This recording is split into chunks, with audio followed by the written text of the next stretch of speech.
What are the most common reasons for women under the age of 30 to lose hair, and how do you fix those? Hi, my name is William Gaunitz. I am a fellow with the World Trichology Society, and I have been helping people regrow hair for the last 21 years, including A-list celebrities, pro athletes, and tens of thousands of men and women from around the world. I have so many young women reaching out via Instagram or YouTube saying, hey, what's going on with my hair? I'm under the age of 30 and I am losing tons of hair, and nothing seems to work. It is very, very common because female hair loss under the age of 30 is something that is very specific, because that is not a typical time that a female would begin losing hair, because most of the time it's going to be sometime after the age of 35 or even closer to menopause, like peri or postmenopause, that you are going to see a hair loss situation occur for a woman. And when you're dealing with a younger female, you have to understand the exact cause, because if you don't, you can't just take finasteride or you can't just put minoxidil on it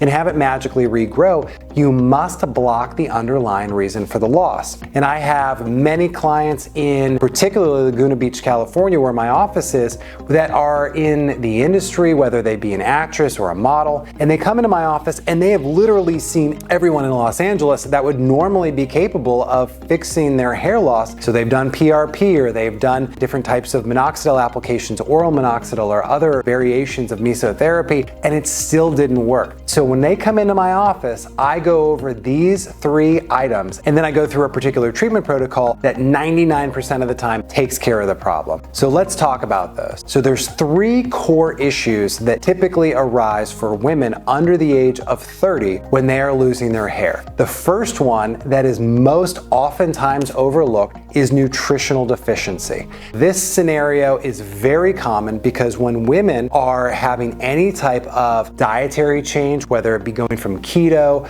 to vegetarian or possibly they're vegan, you're going to change the way that you're absorbing nutrients. Your demands as a young female are actually substantially higher for particular nutritional components, including iron, because you are menstruating, and when you're menstruating, you are losing a tremendous amount of blood on a monthly basis. Your iron requirements are almost 2.5 times higher than the average male of the same age. And then if you're working out, whether that be through cardio or weight training, you're increasing your demands on iron. And so if that's the case and you're changing your diet or you've limited your animal protein, you are very plausibly ferritin deficient, iron deficient, B12 deficient. When you look at all of these components, that is a recipe for nutritional hair loss. So nutritional hair loss typically is going to be diffuse. It is going to be throughout the entire scalp. If you lift this hair up and you see a widened part line along the sides, that is most likely nutritional. So in that case, no amount of DHT blocking or finasteride or minoxidil is going to solve that problem. You need to get your nutritional levels up so that this can naturally regrow. So that is typically your first plausible issue as a female under the age of 30.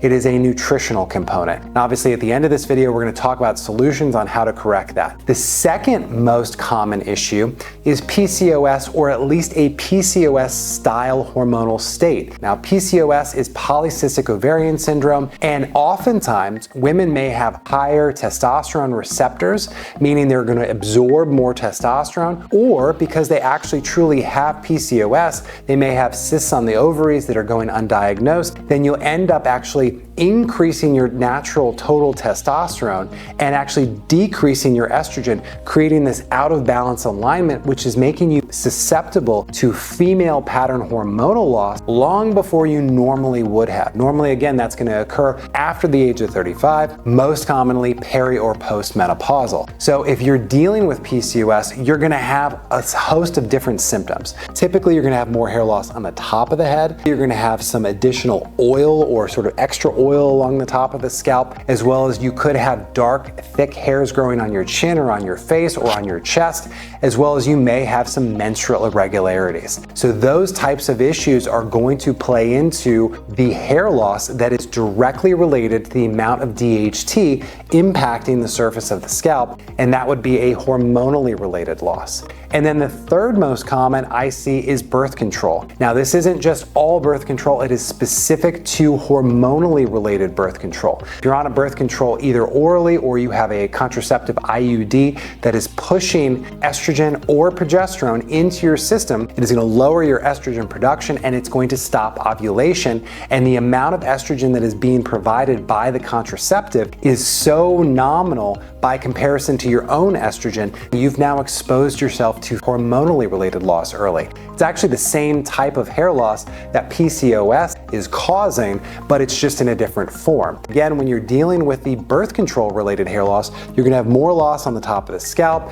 You're typically, again, going to have possibly some elevation in testosterone related symptoms similar to PCOS, but the core root is the same. Now here you are, you have these symptoms, you have this type of hair loss. What do? So the first step, no matter what, is to get blood work. What you're going to want to get is a CBC, total testosterone, vitamin D3, ferritin, serum iron, B12, and when you are collecting all of that, you are going to want to look at it in its totality, and you are going to want to make sure that you are in the optimal range for the nutrients, and you want to make sure your total testosterone is essentially less than 40. If your total testosterone is above 40, it is possible that that extra testosterone is too much for your scalp, and it is causing either the PCOS style hair loss or the birth control style hair loss. And if that's the case, if it's above 40, then you actually need to be on spironolactone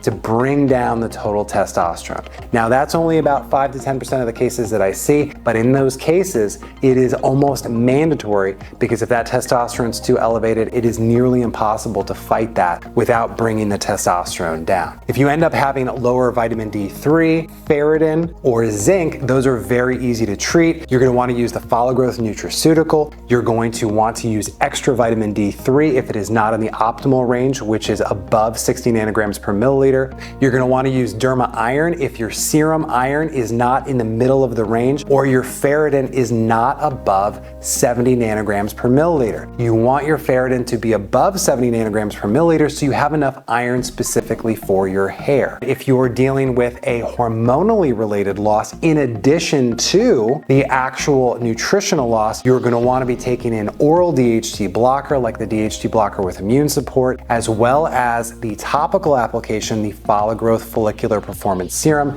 which will ultimately suppress the DHT action as well as provide some antimicrobials, some anti-oil production, as well as topical vitamin D, which is going to bring down some of the nutritional issues. So collectively, that will have blocked all of the underlying reasons for loss. And at that point, you should be completely capable of stopping accelerated shedding within 90 days. And what I mean by that is you could be shedding profusely. You could be seeing handfuls of hair coming out on your pillowcase, in your hands while you're showering, could be around the sink, and that will slow down to a normal range. And at that point, you are already regrowing hair because you're constantly regrowing hair. And when you've stopped that shedding, it will continue to thicken up. It will continue to increase your overall volume. And if after about 6 months, you're not seeing full momentum regrowth on the top of the scalp, you should consider using a low intensity laser device with a maximum of 80 diodes, a maximum of twice weekly at 20 minutes, and using that to encourage new growth and stimulate a rehabilitation